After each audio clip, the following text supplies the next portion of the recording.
Bob Chamberlain is the executive director of the First Nations Wild Salmon Alliance Chiefs, and at a press conference on Parliament Hill, he said it is imperative Ottawa follow through on its 2025 commitment. The message we carry to the federal government is that this is a very clear opportunity for the federal government to take meaningful actions for reconciliation with First Nations literally across the province of British Columbia, and in doing so, enacting a meaningful safeguard for food security across British Columbia for First Nations. Opponents of the open net farms say they are rapidly depleting salmon stocks by spreading diseases such as sea lice. Arnie Lampro is also with the First Nations Wild Salmon Alliance. Without the fish runs that used to run consistently every year, now we are depending on one run every 4 years. And so when I say that, our people are in dire straits when in the interior, and it's just not the Tlakatmuk Nation, but all the nations within the interior are suffering.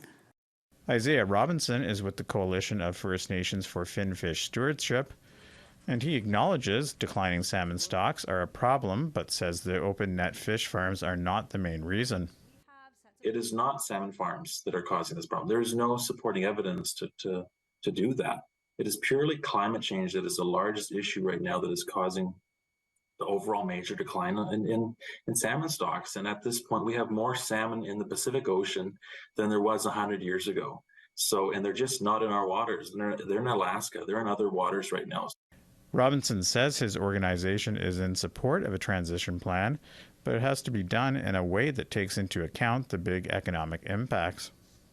This is a billion-dollar industry. This is the largest agricultural industry in British Columbia, and it supports a large part of our economy. And so, and for example, my own community that's been a part of this and pioneered it, this is 51% of my economy, and for it to be uprooted would completely destroy where I live. In an emailed statement, Minister of Fisheries Diane Laboudier's office said the government is committed to a responsible transition plan for open net aquaculture and continues to work on a plan that protects Pacific salmon while providing support for workers and their communities. Fraser Needham, APTN National News, Ottawa.